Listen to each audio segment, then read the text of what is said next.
Olá, muito bom dia. Muito obrigado mais uma vez pela sua companhia. Está começando mais uma edição do programa Agronegócio e eu desejo a você um dia muito abençoado. E no programa de hoje nós vamos falar sobre combustível, vamos falar sobre o preço do diesel. Eu vou comentar do mercado do boi e também do mercado do leite. Vamos falar da importação de leite pelo Brasil e do aumento do custo de produção do setor leiteiro lá na Alemanha. Vamos falar da campanha contra a febre aftosa, que já começou no Brasil, porém para algumas regiões. E eu vou conversar com Matheus Itagiba, ele é analista da Pátria Agronegócios, e nós vamos falar sobre o dólar no Brasil e toda a retórica política por trás. O programa Agronegócio já está no ar.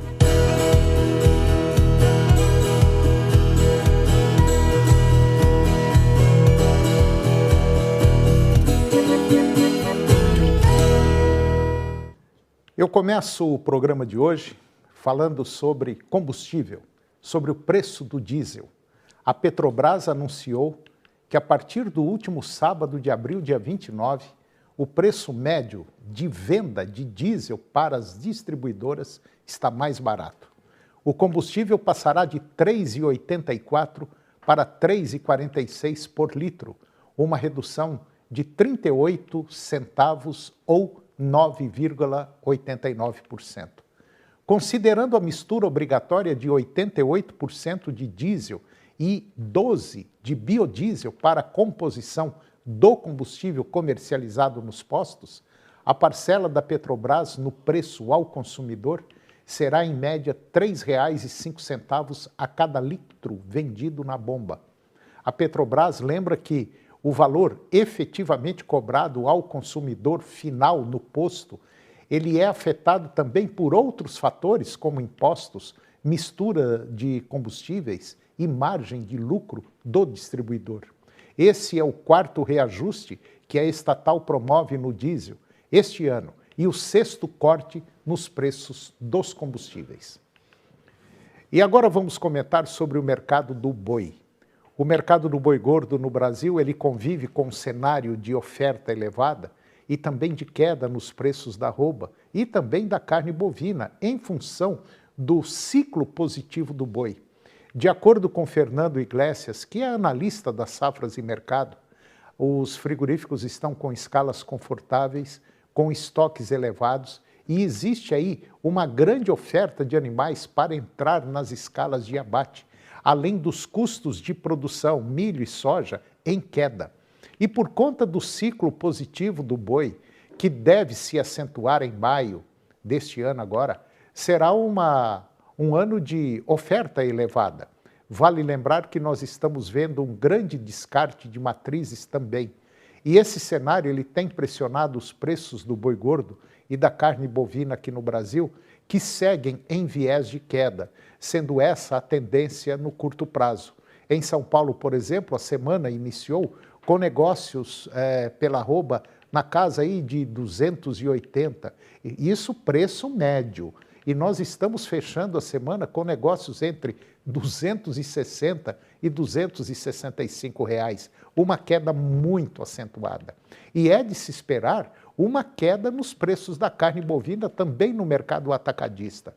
No entanto, o recuo no mercado varejista acontece com menor intensidade na comparação com a arroba durante os meses de fevereiro e março.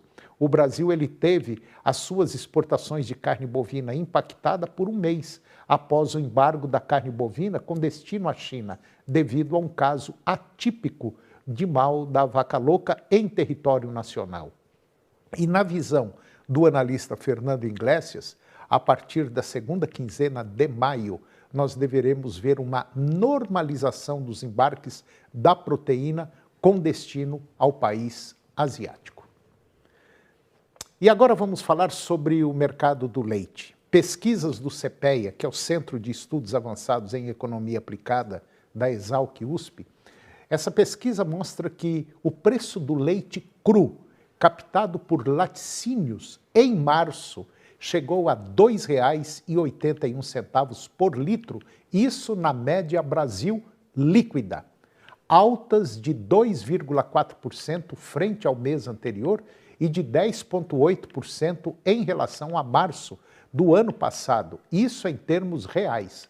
E com isso, o valor do leite cru, ele acumula um avanço real de 9,3% no primeiro trimestre deste ano, e os valores foram deflacionados pelo IPCA de março deste ano. A oferta limitada no campo é o fator que sustentou o aumento das cotações ao produtor neste primeiro trimestre, um movimento atípico para esse período. A produção ela foi prejudicada pelas condições climáticas adversas, resultado do fenômeno Laninha, e pela saída de produtores da atividade no ano passado.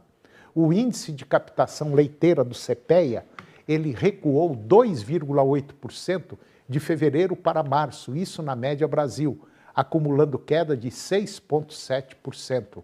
Isso no primeiro trimestre. E dentro desse contexto, a disputa por laticínios, por produtores, se intensificou, mantendo as cotações do leite cru em alta. E agora vamos falar um pouquinho sobre importação de leite pelo Brasil.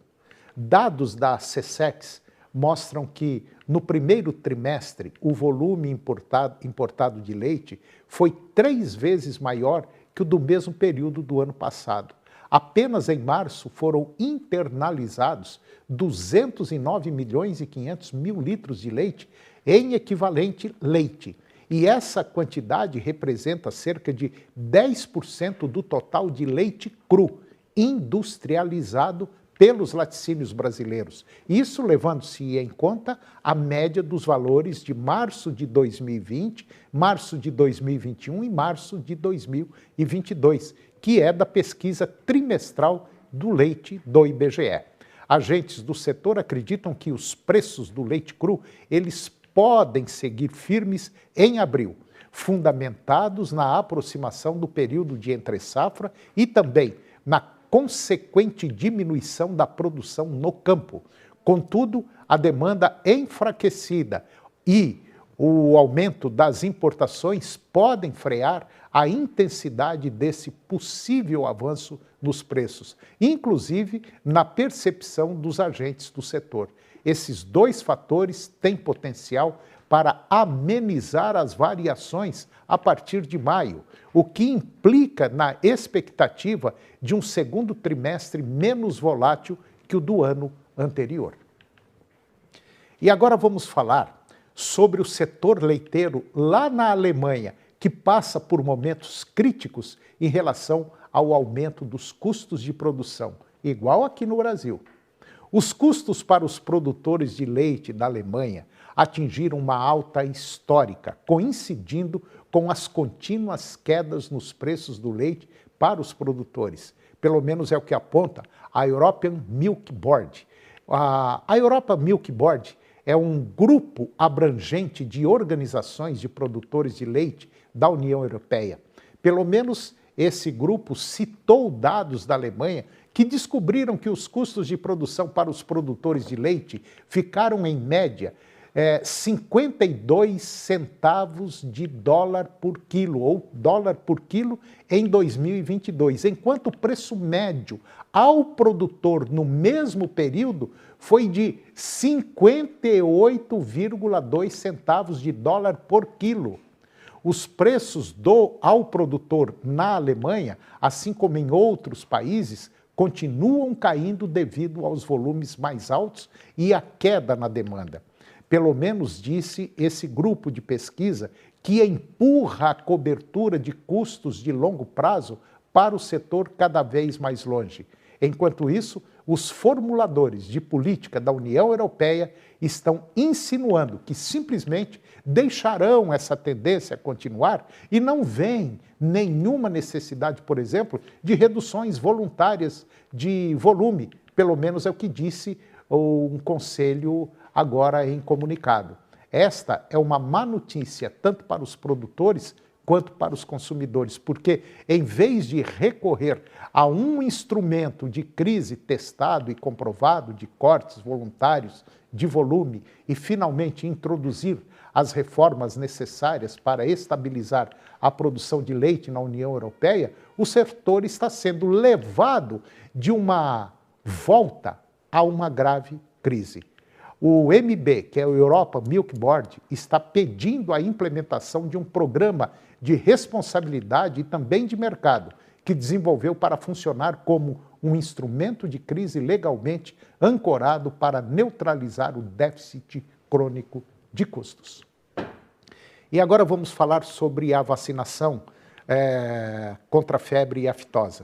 Começou na segunda-feira, dia 1º, a primeira etapa da campanha nacional de vacinação contra a febre aftosa de 2023. A campanha segue até o dia 31 de maio e cerca de 73 milhões de bovinos e bubalinos de todas as idades deverão ser vacinados. A primeira etapa de vacinação ocorrerá em 14 estados brasileiros: Alagoas, parte do Amazonas, Bahia, Ceará, Maranhão, Pará, Paraíba, Pernambuco, Piauí, Rio de Janeiro, Rio Grande do Norte, Roraima, Sergipe e São Paulo.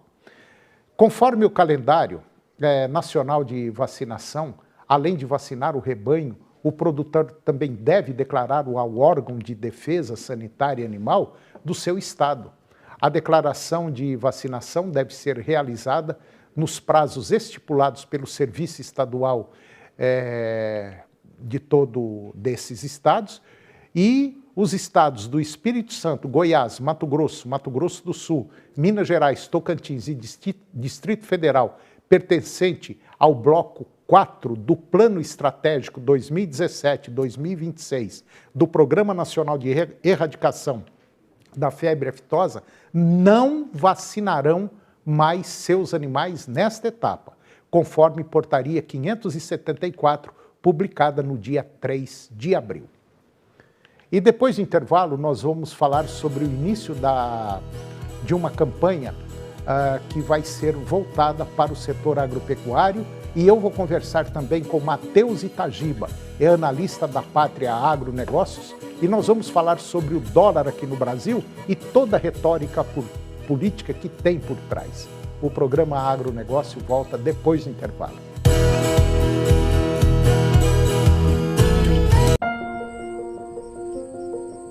Olha, eu vou te contar uma coisa.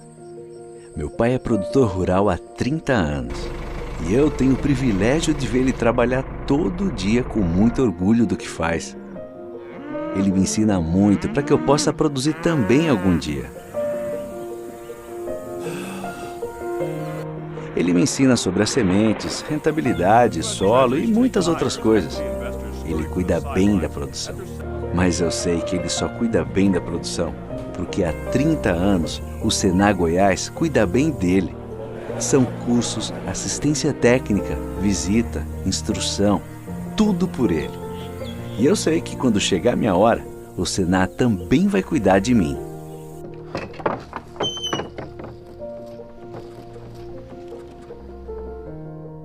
"30 anos de Senar Goiás e que venham mais 30. Quer concorrer a mais de R$1,5 milhão de reais em vales poupança? Com o Sicoob Cap Mais você pode. A cada integralização de R$100, você fortalece a sua cooperativa e recebe um número da sorte para concorrer a 240 sorteios de vales poupança. Toda semana, novas oportunidades de ganhar. Quanto mais números da sorte, maior a sua chance. Participe! Mais informações em sicobcapmais.com.br. Sicoob Cap Mais prêmios, mais vantagens, mais cooperativismo. O goianiense é gentil e acolhedor. Porque no trânsito é diferente. Na vida e nas ruas, estamos todos juntos. Pedestres, ciclistas, motociclistas, trabalhadores, estudantes, mães e pais de família. Gente como você. Vamos transformar o trânsito de Goiânia em um exemplo de civilidade e respeito às leis e às pessoas. Violência no trânsito tem que parar. Maio Amarelo, Secretaria Municipal de Mobilidade, Prefeitura de Goiânia. Canal TV Agro. Apoio Planalto Máquinas Agrícolas, Revendedor Valtra, Goiânia, Jussara, Itumbiara e Porangatu. Estância Bahia Leilões. Estância Bahia a serviço da pecuária brasileira. Pivô, máquinas agrícolas e sistemas de irrigação. Europoços artesianos, poços com até 800 metros de profundidade. Nutroeste, nutrição animal, tecnologia de resultados a serviço do pecuarista. Volumoso X-Gold Pasto, pastagens com raízes profundas. Canal TV Agro, o canal do agronegócio. Olha, eu vou te contar uma coisa. Meu pai é produtor rural há 30 anos e eu tenho o privilégio de ver ele trabalhar todo dia com muito orgulho do que faz. Ele me ensina muito para que eu possa produzir também algum dia. Ele me ensina sobre as sementes, rentabilidade, solo e muitas outras coisas. Ele cuida bem da produção, mas eu sei que ele só cuida bem da produção porque há 30 anos o Senar Goiás cuida bem dele. São cursos, assistência técnica, visita, instrução, tudo por ele. E eu sei que quando chegar a minha hora, o Senar também vai cuidar de mim.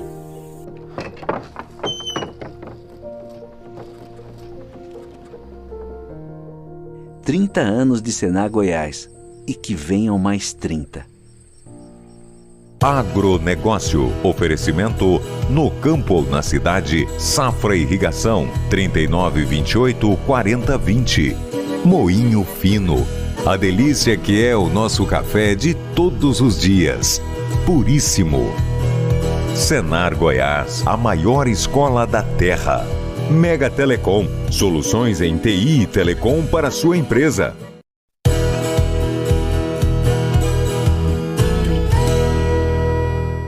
Nós estamos de volta e agora vamos comentar sobre água.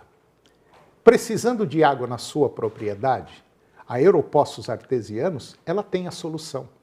A Europoços ela é especializada em perfurações de poços artesianos, tem uma equipe de profissionais altamente qualificada, presta serviços com qualidade e rapidez, faz perfurações em até 24 horas, equipamentos de última geração e tecnologia, perfurações de poços de até 800 metros de profundidade. Atende em todo o estado de Goiás. Tire suas dúvidas pelo WhatsApp 62 99620 8858. Fale com meu amigo Junismar. Ele vai dar a melhor solução, a melhor assessoria. Europoços Artesianos. Nessa você pode confiar. E agora eu vou conversar com Matheus Itagiba. O Matheus ele é analista da Pátria Agronegócios e nós vamos falar sobre um tema muito interessante. Nós vamos falar sobre o dólar aqui no Brasil e toda a retórica política que existe por trás. Matheus Itagiba, muito bom dia, muito obrigado pela sua presença aqui no nosso programa. E eu tenho certeza que esse tema é um tema muito importante. Está tudo bem? Tudo bem, graças a Deus, Toninho. Bom dia para a nossa audiência também. Obrigado por me receber.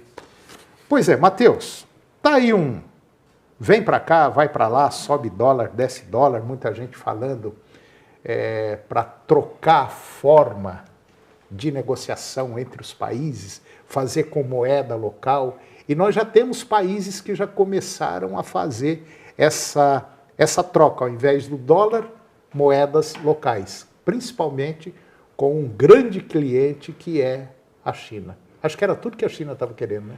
A China realmente tem um plano bastante ambicioso, né, na geopolítica mundial.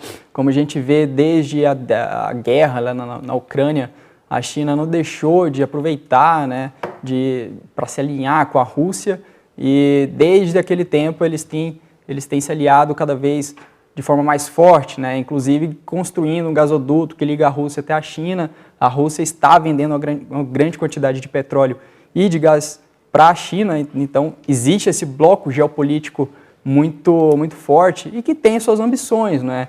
De outro lado, a gente tem a OTAN, né, com os Estados Unidos e com a Europa, que também tem seus interesses. E o Brasil, ao que parece, né, com o presidente, parece se alinhar mais com as visões da China, na questão de comercialização, começa a propor esse tipo de troca, né, para fazer as trocas das commodities em dólar para fazer em yuan. Só que isso aí tem um problema um pouco grave, né, porque no final das contas a precificação mundial, né, com que a Europa consome a venda de fertilizante é feita em dólar, né? Nós compramos muitos insumos, metais em dólar.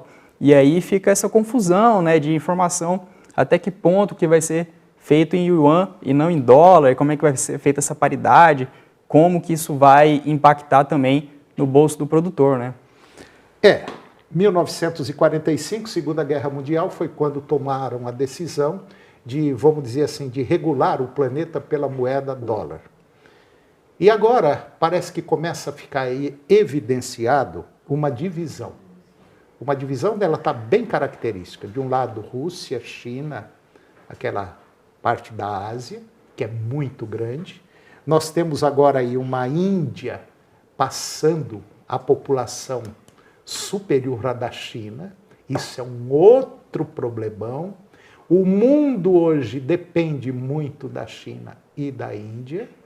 E nós vemos, por um outro lado, Estados Unidos e uma União Europeia, ou uma Europa, assim, meio enfraquecida. Parece numa luta de boxe levou uma pancada no queixo, né? E está segurando nas cordas. Tem levado uma pancada no queixo há algumas décadas, né, com seus experimentos econômicos e com a falta de posicionamento, enquanto que o bloco asiático já tem um posicionamento bem mais sólido, né? Então, é necessário a gente ficar bastante atento com relação ao posicionamento do Brasil nisso aí, porque também ficar brigado, de certa forma, com os Estados Unidos e com a Europa não é um bom negócio, né? Afinal, são grandes economias, mesmo estando um pouco aí enfraquecidas no cenário geopolítico. Eu acho que bater o martelo a favor de um lado ou a favor de outro é uma tremenda, com todo respeito, é uma tremenda burrice. Porque nós precisamos, como o Itagibo falou, nós precisamos do mercado do lado de lá e do mercado do lado de cá. São dois lados altamente importantes. E não vamos deixar de lado também que, assim como nós precisamos vender, nós precisamos comprar dos dois lados. Então, seria muito prudente, muito inteligente a gente não optar por nenhum lado e simplesmente ficar na neutralidade, como sempre o Brasil ficou. Não vai para um lado não, que a gente pode colocar todos os ovos na mesma cesta e tropeçar. E se cair, pode quebrar tudo. Exatamente, Toninho. Afinal de contas, a população, o que importa para ela, no final das contas, é comer no final do dia, né? Ter uma vida digna. E esse tipo de posicionamento não traz nenhum benefício para a população em si. Afinal, quando a gente percebe algum risco na geopolítica, né, no cenário, na vitrine brasileira, o risco aumenta, né, e é precificado de acordo com o que o investidor enxerga o Brasil. E isso é visto, por exemplo, com o dólar, por exemplo, subindo hoje, né, ou com o alinhamento do Lula, tendo se expressado dessa forma, o investidor já começou a enxergar de outras formas o Brasil. E aí quem paga no final das contas é o consumidor. E o consumidor já está pagando uma conta muito alta. Essa conta que nós estamos pagando, que você está pagando, eu e todos nós aqui, é uma conta muito alta. Então, todos sabemos, todo mundo sabe, o mundo sabe que o Brasil é talvez o único país que tem condições de encher a barriga de muita gente. Porque nós temos ainda muita área para crescer, nós temos áreas para irrigação para produção de grãos, de carne e de leite, coisa que nenhum país do mundo tem. Então, a nossa política tinha que estar olhando para esse lado. Vamos nos estruturar primeiro e deixa os grandes brigar. Mesmo eles brigando, seja lá de que forma for, vão precisar demais da gente, né, Itagibo? É verdade. O Brasil conta nesse momento com um cenário bastante favorável para o crescimento. Muito favorável, muito. Muito favorável. O dólar, o momento do dólar internacionalmente é de queda, né? E isso favorece a balança comercial dos países, né? E o Brasil, podendo aproveitar esse momento, entra em questões geopolíticas, né? E até guerras internas com o Banco Central, que não é necessário, né? E a gente acaba pagando esse preço. O dólar, ele tende a ficar desvalorizado, o real conseguiu ter uma certa valorização nos últimos tempos, caindo de 5,30 para a faixa de R$5, né? mas esse dólar realmente poderia estar um pouco abaixo, 4,70 talvez. E isso aí beneficia nós que somos consumidores aqui dentro do Brasil. E com todo respeito, a cada bobagem que alguns políticos falam, a nossa economia sente e sente muito. E o pior de tudo é que nós pagamos o preço e parece que a população não está enxergando isso. Parece que a população está assim, anestesiada com uma série de coisas que vem acontecendo e nós não podemos deixar isso aí passar em branco. É preciso que a gente também tome uma posição em relação à política. Porque, olha, um erro pode afundar esse barco chamado Brasil. É verdade, isso atrasa o nosso crescimento, né? Amanhã nós temos, por exemplo, definição da taxa de juros, que o Banco Central, né, ele tem alertado, nós precisamos de sinalizações claras do governo federal em relação aos gastos que virão nos próximos anos, para nós podermos, né, fazer uma política monetária que seja favorável ao crescimento do Brasil. Hoje a taxa Selic, né, que é a taxa a taxa de juros básica da nossa economia, está em 13,75. Há pressão para que ela caia, porém é necessário sinalização do governo federal e por isso é importante essa independência do Banco Central em relação ao governo, né, de forma que um possa ajudar, né, a conter os riscos do outro, né.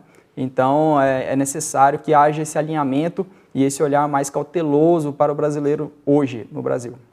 Para você entender essa situação que está entre o governo federal e o Banco Central, ela está mais ou menos assim.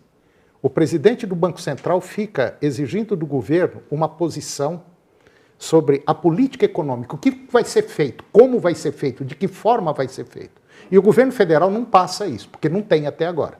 Ora, é a mesma coisa que você carregar uma carreta, um caminhão, coloca aí 25 toneladas em cima desse caminhão e você vai fazer uma viagem e tem que passar por uma ponte de madeira. Só que o motorista pergunta, como é que está a ponte de madeira? Aguenta o peso do caminhão? Não, ninguém fala nada porque ninguém sabe. E o motorista está indo, ele tem que entregar essa carga. Agora, ele vai chegar lá, vai passar na ponte, a ponte não aguenta, esse caminhão afunda. Ela afunda. É do jeitinho que está a economia brasileira. Os caras não falam do jeito que está e ficam criticando, querendo, inclusive, tirar o próprio presidente do Banco Central. Exatamente, aumenta o risco, né, do nosso país. A taxa de juros realmente alta não é legal, porém, se acontecer esse tipo de carga super pesada, não tem outra coisa a se fazer, porque pagar com a inflação é a pior coisa, principalmente para quem ganha pouco, né, que é mais de 90% do Brasil, que ganha seu salário ali para sobreviver, para ter uma vida tranquila com relação à alimentação e moradia. Então, é necessário esse tipo de alinhamento, né, e de clareza nos gastos do governo para que o Banco Central possa baixar os juros, né, e possa liberar, né, os investimentos, que é a consequência da queda de juros, né? Quanto mais cai os juros, mais aumenta os investimentos e aí os empregos eles começam a surgir, né? Como de fato já estão começando a sair do mercado, né? Já são 2 leituras consecutivas de aumento do desemprego. Ou o governo toma uma posição rápida, muito rápida, ou a população, mais uma vez, vai pagar essa conta. E a conta, ela é muito salgada quando ela vem. Pode ter certeza absoluta disso. Matheus Itagiba, muito obrigado pela sua participação no nosso programa, muito obrigado mesmo. Você que está nos acompanhando, se quiser alguma informação sobre mercado, entre em contato com o pessoal da Pátria Agronegócios. O telefone é o 629-9574-9280 ou então entre no site www.patria.agrdeagricultura.br. Muito obrigado, Matheus. Uma enorme satisfação em estar aqui. E o programa de hoje chegou ao fim. E eu termino o nosso programa com a seguinte frase. Quando você está contente em ser simplesmente você mesmo e não se compara ou compete, todo mundo te respeita. Muito obrigado pela sua companhia, que Deus nos abençoe e até o próximo. TV Serra Dourada SBT Goiânia. As notícias do esporte goiano e nacional do jeito que você gosta. Serra Dourada Esportes, daqui a pouco às 11h30. A seguir, Primeiro Impacto Continuação.